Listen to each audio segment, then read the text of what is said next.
పిల్లలకి స్కూల్ పాఠశాలైతే పేరెంట్స్‌కి school పేరెంట్స్‌శాల. Hello అండి, అందరికీ నమస్కారం. నా పేరు మాధురి. మీరు చూస్తుంది సుమన్ టీవీ నెట్వర్క్. వాస్తుపరంగా చాలా రకాల సందేహాలు ఉంటూ ఉంటాయండి. ఇంట్లో మిర్రర్ ఏ దిశలో ఉండాలి, ఏ దిక్కున పెట్టాలి, ఏ గదిలో పెట్టాలి, ఎటువైపుకి పెట్టాలి, వాస్తు వల్ల అంటే మనకి మిర్రర్స్ పరంగా కూడా వాస్తు వల్ల చేంజెస్ కనిపించి మన జీవితంలో కూడా మార్పులు వచ్చే అవకాశాలు ఉంటాయంటండి. చాలామందికి తెలుసు, చాలామందికి తెలియదు కూడా. అయితే ఇంట్లో మిర్రర్స్ ఎలా ఉండాలి, వాస్తుపరంగా ఉండే దోషాలని ఎలా రికవర్ చేసుకోవచ్చు అన్న విషయాలు మనకు తెలియజేయడానికి మనతో పాటు ఉన్నారు సీనియర్ వాస్తు కన్సల్టెంట్ డాక్టర్ శ్రీ పద్మ గారు. నమస్కారం పద్మ గారు. నమస్తే అండి. ఎలా ఉన్నారు? బాగున్నాను, మీరు ఎలా ఉన్నారు? నేను చాలా బాగున్నానండి. పొద్దున్న లేచింది మొదలు అద్దంలో చూసుకోవడం అన్నది సర్వసాధారణం. అంటే మనం చూసుకునే విధానంలో కూడా మనకి ఏంటంటే ఒక పాజిటివ్ ఎనర్జీ వస్తూ ఉంటుంది. మార్నింగ్ ఏ విధంగా అయితే మనం లేచి అద్దంలో చూసుకునే ఒక రకమైన ఫీల్ మనకు వస్తుందో అది త్రూ అవుట్ డే అంతా కూడా క్యారీ చేస్తూ ఉంటాం. అంత ఇంపాక్ట్ ఉంటుంది అద్దాల్లో. అయితే వాస్తు పరంగా అద్దాలు ఎటు ఉండాలి, ఎటు ఉండకూడదు, ఒకవేళ రాంగ్ డైరెక్షన్లో ఉంటే ఎటువంటి రిజల్ట్ ఎదుర్కొనే అవకాశాలు ఉంటాయన్న విషయాలు తెలుసుకోవాలనుకుంటున్నామండి. అసలు వాస్తవానికి అద్దం విషయానికి వస్తే ఇది చాలా, మీరు అన్నట్టుగా పొద్దున్న లేచిన దగ్గర నుంచి రాత్రి పడుకునే వరకు అద్దానికి చాలా ఇంపార్టెంట్ రోల్ ఉంటుంది మన జీవితంలో. అయితే ఈ అద్దము అనేటువంటిది ఏంటి, ఇప్పుడు మనం దాంట్లో ఎలా చూస్తామో అది మనకి అలాంటి రిఫ్లెక్షన్, అలాంటి ఇమేజ్ని మనకి మళ్ళీ వెనక్కిస్తుంది. ఇప్పుడు మీరు ఒక ముళ్ళకంపని తీసుకొచ్చి దాని ముందు పెట్టారనుకోండి, ముళ్ళకంపే కనిపిస్తుంది. ఒక పూల గుత్తినో ఫ్రెష్ ఫ్లవర్స్నో అలా చూసారనుకోండి, అలాగే కనిపిస్తుంది. నవ్వుతూ చూస్తే నవ్వుతూ కనిపిస్తుంది, ఏడుస్తూ చూస్తే ఏడుస్తూ కనిపిస్తుంది. అంటే ఏంటంటే దాని గుణం ఏంటి, అది ఏది చూస్తుందో అది రిఫ్లెక్ట్ బ్యాక్ చేస్తుంది. సో ఇక్కడ ఎనర్జీస్ విషయానికి వచ్చినప్పుడు కూడా సేమ్ అదే రూల్ మనం అప్లై చేస్తాం అనమాట. ఇప్పుడు ఒక్కొక్కసారి ఈ అద్దాలని ఏం చేస్తూ ఉంటారంటే ఇంటీరియర్ డెకరేషన్ వైజ్గా రకరకాల ప్లేసుల్లో పెడుతూ ఇంటి ఎంట్రన్సెస్లో పెడుతూ ఉంటారు. ఎందుకు, ఇంటి ఎంట్రన్స్ పెద్దగా విశాలంగా కనిపిస్తుందని. ఓకే. ఇప్పుడు అదే రూల్ మన ఎక్కడికైనా బట్టలు కొనడానికి వెళ్ళాం, షోరూమ్స్లో చూస్తాం, ట్రయల్ రూమ్స్ ఉంటాయి. ట్రయల్ రూమ్స్లో ఎలా ఉంటుంది, 4 వైపులా అద్దాలు ఉంటాయి. ట్రయల్ రూమ్లోకి వెళ్ళేసరికి ఆ బట్టల్ని చూసి అది ట్రయల్ చేసుకోవాలనే థాట్ కంట అది వేసుకున్నాక మనం ఎలా కనిపిస్తున్నాం అని చెప్పి మనం డైవర్ట్ అయిపోతాం. అక్కడ ఆ లైట్లకి ఆ డ్రెస్ వెలాతెలా పోతున్నా కూడా మనకెంతో అందంగా కనిపిస్తుంది. అంటే అది ఒక భ్రమని కూడా మనకి ఇస్తుంది అనమాట. అలాగే ఈ అద్దాలని ఎప్పుడైతే మనం అలాంటి ప్లేస్లో పెడతామో, చిన్న రూమ్లో పెట్టినా, చిన్న క్యాబిన్లో పెట్టినా కూడా అది పెద్దదిగా కనిపిస్తుంది. సో మనకి ఇంటీరియర్ డిజైనింగ్ చేసే వాళ్ళకి ఇది బాగా తెలిసి ఉంటుంది. అందుకే వాళ్ళు ఏం చేస్తారు, ఎక్కువగా ఎక్కడైనా చిన్న చిన్న స్పేసెస్ ఉన్నప్పుడు ఈ అద్దాలని వాడతారు. అప్పుడు ఏమవుతుందంటే ఆ స్పేస్ కొంచెం పెద్దదిగా అట్రాక్టివ్గా కనిపించేందుకు అవకాశం ఉంటుంది. సో ఈ విషయాన్ని దృష్టిలో పెట్టుకుని ఏం చేస్తారంటే ఈ అద్దాలని ఎంట్రన్సెస్లో పెడుతూ ఉంటారు. వాస్తవానికి అద్దం అనేటువంటిది ఎంట్రన్స్లో కొంతమంది చాలా మంచిది అని అంటారు. వాస్తవానికి ఎంట్రన్స్లో పెట్టుకోవటం వల్ల పాజిటివ్ ఎనర్జీ అనేటువంటిది ఇంట్లోకి వస్తుంది అని అంటారు. కానీ ఇక్కడ మనం ఆలోచించాల్సిన విషయం ఏంటంటే పాజిటివ్ ఎనర్జీ ఎక్కడైతే ఉంటుందో అక్కడ నెగిటివిటీ కూడా ఉంటుంది, నెగిటివ్ ఎనర్జీ కూడా ఉంటుంది.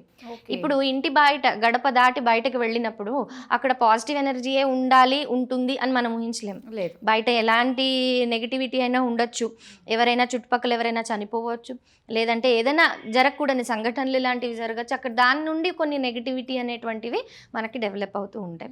సో అలాంటప్పుడు ఏమవుతుంది అని అంటే ఇది సింహద్వారానికి ఎదురుగుండా పెట్టడం వల్ల ఒక్కొక్కసారి మనం ఏదైతే పాజిటివిటీ కోరుకుని అక్కడ అద్దాన్ని పెట్టామో ఆ పాజిటివిటీ కంటా కూడా నెగిటివిటీ ఎక్కువగా వచ్చేటువంటి అవకాశం ఉంటుంది. ఒక డౌట్, అంటే ఇప్పుడు సింహద్వారానికి ఎదురుగుండా అంటే సింహద్వారంలోంచి మనం లోపలికి ఎంటర్ అవుతున్నాం, మనకు ఆపోజిట్ లో అద్దం ఉన్నట్టు చాలా మంది ఏం చేస్తున్నారంటే గణేష్ అని పెడుతూ ఉంటారు. ఆ పెట్టేటప్పుడు ఏం చేస్తారు, ఈ మధ్య ఫ్యాషన్ గా వెనకాల ఒక అద్దాన్ని పెట్టేస్తున్నారు. వాస్తవానికి అలా లేదంటే వెనకాల ఇంకోటి ఏదైనా పెట్టేసి ఒక ఆర్ట్ పీస్ ఏదైనా పెట్టేసి దానికి ఒక మిర్రర్ ఇమేజ్ చేయటము, పైన మొత్తం ఇలా ఒక షెల్ఫ్ లాగా చేసేసి పైన అద్దాలను ఇవ్వటము, ఇలాంటివి చాలా చేస్తున్నారు. అలా చేయటం వల్ల ఏమవుతుందంటే కొంతవరకు ఫెంగ్షుయిలో కూడా ఆఖరికి వచ్చి అద్దాలకి అలా పెట్టడం వల్ల మంచి జరుగుతుంది అని అంటారు. కానీ కొన్ని సందర్భాల్లో ఈవెన్ ఫెంగ్షుయి పరంగా కానీ వాస్తు పరంగా కానీ అది మనం యాక్సెప్ట్ చేయలేము. ఎందుకంటే నేను ఇందాక చెప్పినట్టుగా బయట నుంచి రిఫ్లెక్ట్ అయ్యే ఎనర్జీ అది పాజిటివా నెగిటివా అనేది మన చేతిలో ఉండదు, బయట పరిస్థితుల మీద ఆధారపడి ఉంటుంది. కాబట్టి అసలు ఛాన్స్ తీసుకోవటమే అనవసరం. So better not to use mirrors in front of సింహద్వారం. సింహద్వారం ఎదురుగుండా ఎట్టి పరిస్థితుల్లో మిర్రర్ అనేటువంటిది పెట్టకండి. మరి ఈ మిర్రర్ అనేటువంటిది ఇంకెక్కడ మంచిది ఎక్కడ మంచిది కాదు అనే ప్రశ్న మీరు ఇందాక అడిగారు. సో ఎప్పుడైనా సరే మిర్రర్ పెట్టేటప్పుడు ఏ గదిలో అయినా సరే నార్త్ లేదా ఈస్ట్ వాల్ మీద పెట్టాలి. నార్త్ ఇంకా ఈస్ట్ వాల్ మీద పెట్టటము అని అంటే చాలా మందికి డౌట్ వస్తుంది. ఇక్కడ మనం ఇలా పెట్టేటప్పుడు అది బరువు కదండి అని అంటారు. ఇప్పుడు మిర్రర్ అని అంటే మనం డ్రెస్సింగ్ టేబుల్ రూపంలో పెట్టుకుంటాము, అద్దాల రూపంలో పెట్టుకుంటాం, రకరకాల ఫామ్స్లో దాన్ని మనం యూస్ చేస్తాం. అయితే ఇక్కడ మనం గుర్తుపెట్టుకునేది ఏంటంటే బరువులు 2 రకాలు. స్థిరంగా ఉండే బరువు, కదలిక ఉండేటువంటి బరువు. ఎప్పుడైనా సరే కన్స్ట్రక్షన్స్ అనేటువంటివి చేసినప్పుడు ఎక్కువ దోషాలు అనేటువంటివి వస్తాయి. అంటే ఏ జోన్లో అయితే బరువులు పెట్టకూడదు, ఉత్తరం కానీ ఈశాన్యం కానీ తూర్పులో కానీ కన్స్ట్రక్షన్ వైజ్గా సిమెంట్, ఇసుక, మట్టి ఇవన్నీ వేసి ఎప్పుడైతే మనం కన్స్ట్రక్షన్ చేస్తామో వాటికి దోషాలు ఎక్కువ వస్తాయి. కదిపేటువంటి వస్తువుల్ని లైట్ వెయిట్గా కనుక మనం సెలెక్ట్ చేసుకున్నప్పుడు అంత అంటే దాంట్లో మ్యాక్సిమం తగ్గించాలి వెయిట్, దాంట్లో సందేహం లేదు, కానీ మ్యాక్సిమం అంత దోషాలు అనేటువంటివి రావు. కాబట్టి ఏంటంటే ఇలాంటి జోన్స్లో మనం మిర్రర్స్ వాడుకునేటప్పుడు వాల్ మౌంటింగ్ చేసుకోవచ్చు. వాల్లో భాగంగా చేసుకున్నప్పుడు మనకు అంత ప్రాబ్లం అనేటువంటిది మ్యాక్సిమం పోతుంది. అయితే ఈ వాల్ మౌంటింగ్ చేసుకునేటప్పుడు మనం గుర్తుపెట్టుకునేది ఏంటి అని అంటే వెనకాల డైరెక్ట్గా వాల్కి పేస్ట్ చేసేయకూడదు. ఒక చెక్క కానీ ఏదైనా ఒక ఫ్రేమ్ కానీ తయారు చేసి, లేదా ఆ ఫ్రేమ్స్లో అమ్ముతూ ఉంటారు అవి, లేదా రివిట్స్ వేసి 4 వైపులా స్క్రూస్ లాంటివి పెట్టి గోడకి డ్రిల్ చేసి పెడతారు, అలా కూడా పెట్టుకోవచ్చు. అయితే దాని హైట్ ఎలా ఉండాలి అని అంటే ఎప్పుడు మోకాళ్ళ హైట్ వరకు ఉండాలి. మోకాళ్ళ హైట్ కిందకి వచ్చే విధంగా ఉండకూడదు. ఇంట్లో ఉండే అద్దాలు ఏవి మ్యాక్సిమం అలా వాడుకోవటం చాలా మంచిది. కారణం ఏంటి, మనము ఇంట్లో క్లీనింగ్ చేస్తాము, స్వీపింగ్, డస్టింగ్, మాపింగ్ అన్నీ నడుస్తుంటాయి. అయితే ఇక్కడ ఏంటంటే అవన్నీ దినచర్యలే కావచ్చు, కానీ ఏంటంటే ఎక్కడో మనం అశ్రద్ధతో ఒక చెత్త మోపు పెట్టేస్తుంటాం. అవి ఏంటంటే కాన్స్టెంట్ రిఫ్లెక్షన్స్ అనేటువంటివి కొన్ని తీసుకోకూడదు. ఇప్పుడు దూరంగా మనం మాప్ కొడుతున్నా కూడా అక్కడికి వచ్చి దాంట్లో నుంచి కనిపిస్తుంది. అది కనిపించటం వేరు, డైరెక్ట్గా దానికి వెళ్ళి తాకి లేదా దాని దగ్గరగా వచ్చి ఆ చెత్తని మనం క్లియర్ చేయటం వేరు, చాలా డిఫరెన్స్ ఉంటుంది. కాబట్టి ఏంటంటే ఎప్పుడైనా సరే శాస్త్రపరంగా చూసుకున్నా కూడా మోకాళ్ళ హైట్ పైకే ఏదైనా ఇలాంటి వస్తువులు పెట్టేటప్పుడు ఉండాలి. ఇంకొకటి ఏంటి, బెడ్రూమ్స్లో తరచుగా మనం బెడ్రూమ్స్లో మనకి డ్రెస్ ఏరియా లేనప్పుడు బెడ్రూమ్స్లో ఎక్కడ చేస్తారు, చాలామంది షెల్ఫ్ల పైన పెట్టేస్తూ ఉంటారు, లేదంటే ఏదైనా గోడకి పెట్టేస్తారు ఇందాక మనం అనుకున్నట్టు. సో అలాంటప్పుడు ఏం చేయాలి, మంచానికి ఆపోజిట్గా పెట్టకూడదు. మంచం మీద పడుకున్న వ్యక్తి ఎవరైతే ఉంటారో వాళ్ళ బాడీ పార్ట్స్ ఏవి కూడా దాంట్లో రిఫ్లెక్ట్ కాకూడదు. అలా రిఫ్లెక్ట్ అయినట్లయితే health problems, severe health problems కూడా వచ్చే అవకాశం ఉంటుంది, పీడకలలు లాంటివి వచ్చే అవకాశం ఉంటుంది. కాబట్టి ఏంటంటే ఎప్పుడైనా మిర్రర్స్ అనేటువంటివి వాడినప్పుడు చాలా జాగ్రత్తగా మనం వాటి ప్లేస్మెంట్ అనేటువంటిది చూసుకోవాలి.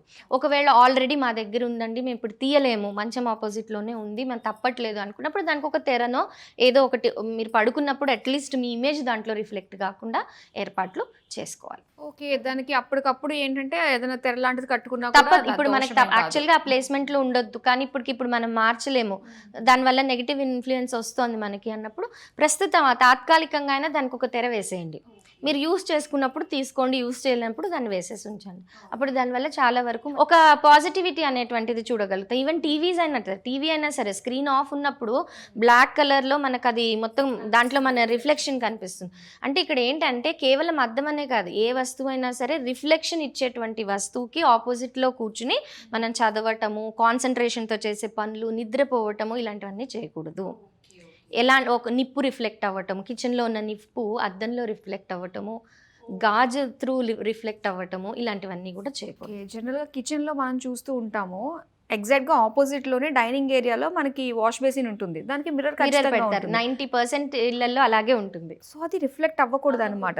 అంటే మన పొయ్యిలో ఏదైతే నిప్పు మండుతూ ఉంటుందో మన స్టవ్లో ఆ నిప్పు అనేటువంటిది మిర్రర్లో రిఫ్లెక్ట్ కాకూడదు. అది మీరు ఒక్కసారి తీసి చూడండి, మీకు ఎంత చేంజ్ వస్తుందో. హెల్త్ కానీ ఫినాన్షియల్గా కానీ, అంటే ఆర్థికంగా డబ్బులు ప్రాబ్లం ఉన్న వాళ్ళు, హెల్త్ ప్రాబ్లం ఉన్న వాళ్ళకి ఇలాంటి పరిస్థితి ఏదైనా ఉందనుకోండి, అది తీసి చూడండి, మీకు ఒక 10-15 రోజుల తర్వాత కొంచెం చేంజ్ అనేటువంటి ఖచ్చితంగా కనిపిస్తుంది. అంత ఇంపాక్ట్ ఉంటుంది దానికి. సూపర్ అండి, చాలా ఉంది అది తెలుసుకోవడానికి. అండ్ మిర్రర్ గురించి అంటే చాలా వరకు కవర్ చేసాము. ఇంకా మీకు చాలా డౌట్స్ ఉంటాయి ప్రతి ఒక్కరికి కూడా, వాళ్ళ వాళ్ళ ఇంటి వాస్తు అనుగుణంగా వాళ్ళు పెట్టే విధానం బట్టి. సో ఏ డౌట్స్ ఉన్నా కూడా కమెంట్ సెక్షన్లో మెసేజ్ చేసేయండి. సో దాని తగ్గట్టుగా మనకి శ్రీ పద్మ గారు మీ యొక్క క్వశ్చన్స్కి ఆన్సర్ చేస్తారు. అలానే డైరెక్ట్గా మీరు కన్సల్ట్ అవ్వాలి అనుకున్నట్లయితే సో నెంబర్ కూడా మనకి ఇస్తున్నారు స్క్రీన్ పైన. సో జస్ట్ కాంటాక్ట్ అవ్వండి, మీకున్న వాస్తుకు సంబంధించిన అన్ని క్వెరీస్ని కూడా క్లియర్ చేసేసుకోండి. చాలా చక్కటి ఇన్ఫర్మేషన్ మాకు ఇచ్చినందుకు థ్యాంక్ యూ సో మచ్ అండి. థ్యాంక్ యూ అండి.